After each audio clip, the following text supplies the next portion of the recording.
اور میں نے اپنے والد ماجد رحمۃ اللہ علیہ سے حضرت مولانا مفتی محمد حسن صاحب رحمۃ اللہ علیہ، جو حضرت حکیم الامت کے بڑے اجل خلفاء میں سے تھے، دارالعلوم جامعہ اشرفیہ لاہور کے بانی، بڑے عجیب بزرگ تھے.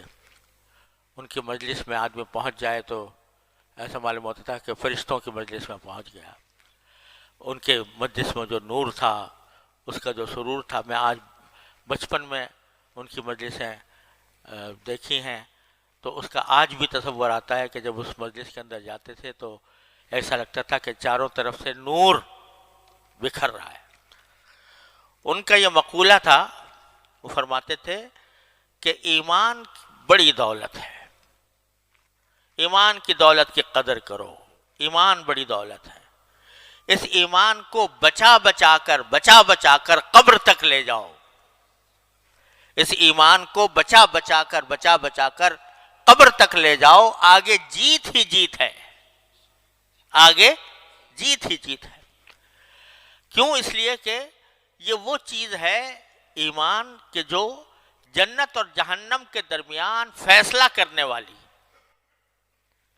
ایمان آ گیا تو اس کے معنی یہ کہ جہنم کی ابدی سزا سے بندہ بچ گیا،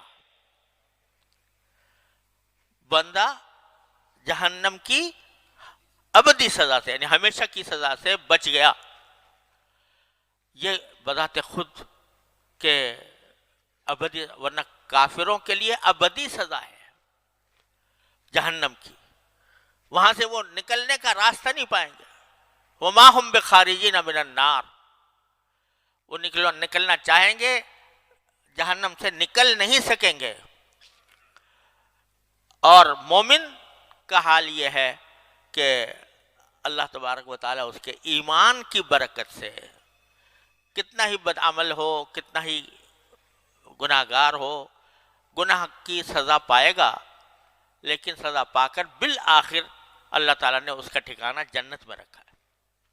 تو یہ نعمت اللہ تعالیٰ کی، اس کی قدر کرنے کی ضرورت ہے.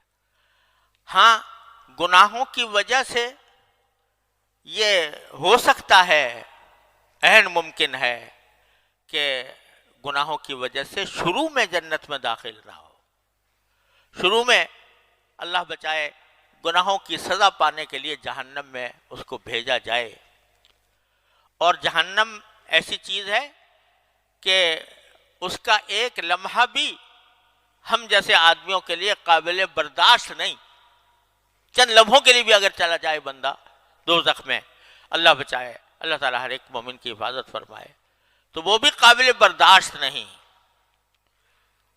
اللہ تبارک و تعالیٰ تو یہ چاہتے ہیں، اور نبی کریم سرور عالم صلی اللہ علیہ وسلم یہ چاہتے ہیں کہ میرے بندے اور میرے امتی، رسول کریم صلی اللہ علیہ وسلم کے امتی، وہ سیدھے جنت میں جائیں، کسی کو جہنم میں جانے کی ضرورت پیش